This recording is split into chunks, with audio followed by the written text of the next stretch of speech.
pabrik membuat kondisi aliran sungai Cilengsi Bogor semakin parah. Salah satu masalah utama lingkungan hidup adalah polusi atau pencemaran lingkungan hidup. Pencemaran laut jadi salah satu hal yang jarang terekspos ke publik. Seringkali ketika hujan, air laut jadi coklat pekat kemerah-merahan. Sektor industri dan asap kendaraan bermotor menjadi sumber utama polusi udara. History merupakan sebuah cerita lama yang sudah seringkali dibicarakan, namun sayangnya kurang mendapat perhatian baik dari masyarakat, media, dan juga pemerintah. Oknum dari industri juga yang hanya berorientasi pada profit dan juga laba rugi. Di sini dia nggak mau ambil pusing dan melimpahkan seluruh tanggung jawabnya pada masyarakat. Sebagai masyarakat yang hidup di lingkungan perkotaan, di sini kita pasti tahu betapa manisnya kepulan asap hitam yang dikeluarkan oleh kendaraan umum, instansi pemerintahan kita. Lagi pula, siapa sih yang mau ngitung berapa banyak asap yang keluar dari bus-bus tersebut? Tentunya nggak ada. Oknum industri ataupun pemerintah nggak mau diributkan atau dipusingkan dengan hal semacam itu karena itu tidak menguntungkan bagi mereka. Sampai ada suatu daerah yang mengklaim bahwa mereka mendapatkan sebuah kiriman dari daerah lain, polusi udara atau polusi yang disebabkan oleh industri yang ada di daerah lain. Memang aneh kedengarannya kalau kalian mendengar kata KTP tidak punya angin. Salah, angin tidak punya KTP. Karena CO2 emission itu tidak punya KTP. Dia tidak ada KTP-nya. Dia tidak ada jurisdiction-nya. Tak hanya bagi manusia, tapi dampak dari masalah lingkungan juga akhirnya berimbas pada makhluk hidup lainnya.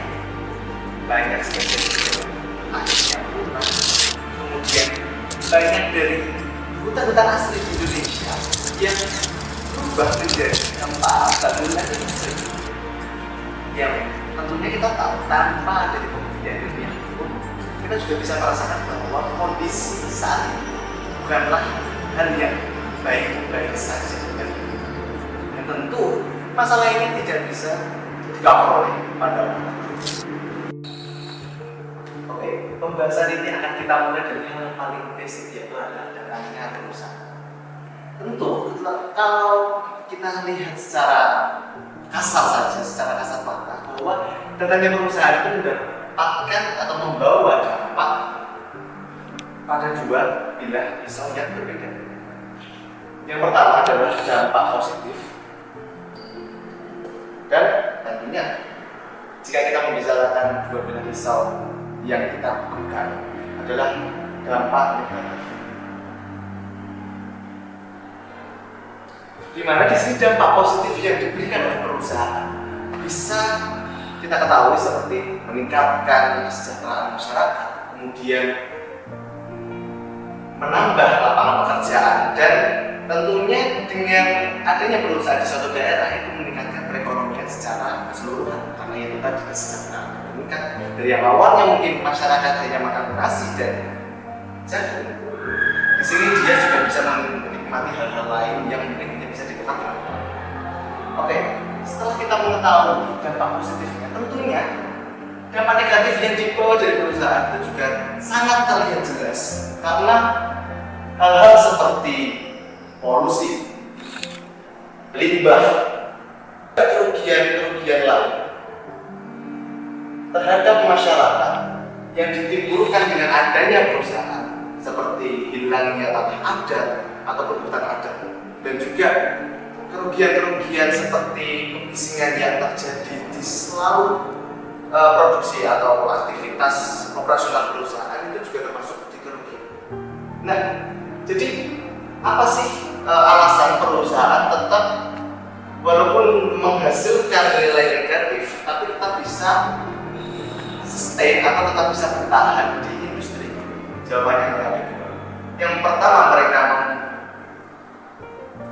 apatis atau acuh tak acuh terhadap nilai negatif yang mereka hasilkan. Dan juga nilai kedua adalah mereka melakukan tindakan penanggulangan Jadi yang pertama adalah penanggulangan. Dan yang kedua adalah biarkan saja atau apatis. Nah, sepertinya masyarakat tidak mengetahui apa dampak negatifnya. Jadi yaudah kita biarkan saja karena tidak ada yang tahu kan.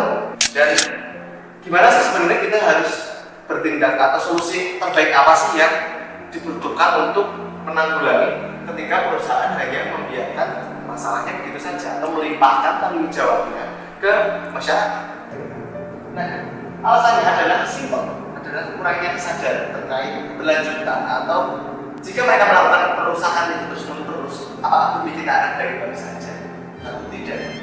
Dan di sini sebagai seorang akuntan juga, saya juga membaca beberapa solusi yang ditawarkan di bagian keuangan atau akun, di mana ini bisa ditanggulangi atau bisa ditolong dengan adanya accounting.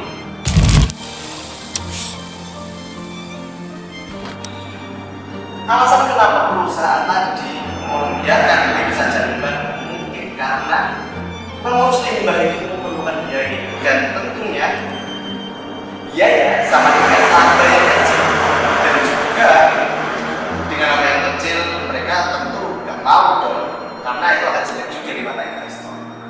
Dan disinilah fungsinya dengan accounting karena pembebanan yang dilakukan itu bukan hanya semata-mata menjadi beban, tapi dalam pelaporannya pembebanan yang dilakukan perusahaan untuk menanggulangi limbah yang dihasilkan itu termasuk ke dalam tanggung jawab.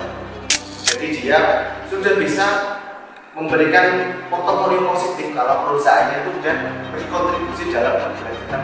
Karena itu climate change atau perusahaan lingkungan yang sudah menjadi topik panas di kalangan industri dan dunia, bahkan di G20 pun juga salah satu pembahasan yang cukup lama dibicarakan adalah krisis lingkungan, bagaimana mereka berhadapan dengan negara-negara berhadapan, dan itu juga berlakukan karena tentu kalau kita hanya berpikir akuntansi tentang debit kredit dan tentang keuangan itu bukanlah pemikiran akuntansi secara masa sekarang, karena kita tahu akuntansi akan selalu berkaitan dengan bisnis. Dan tentu akuntansi sama dengan bisnis. Jika bisnisnya saja berpengaruh terhadap lingkungan atau perusahaan yang ditimbulkan dari polusi, maka secara tidak langsung dengan perubahan tata kelola pencatatan dan akuntansi juga akan mempengaruhi bagaimana respon bisnis tersebut terkait limbah dan perusahaan. Walaupun kita dari sudut pandang akuntan atau keuangan di sini tidak bisa berjalan sendiri karena perlu adanya kolaborasi dari pihak pemerintah dan juga dari pihak industri sendiri untuk bersama-sama menyukseskan gimana sih untuk keberlanjutan yang diharapkan terkait dengan isu krisis lingkungan. Kembali lagi, walaupun kita sudah semua yang kita lakukan atau penanggulangan kita lakukan, namun jika tidak ada kolaborasi, semuanya akan sia-sia karena tidak ada kelengkapan instrumen yang membantu menyukseskan operasional atau kegiatan penyelamatan bumi kita tercinta. Dan lagi-lagi, akuntansi bukan hanya tentang diri dan tapi juga tentang bagaimana mempertanggungjawabkan apa yang menjadi beban tanggung jawab dari suatu perusahaan.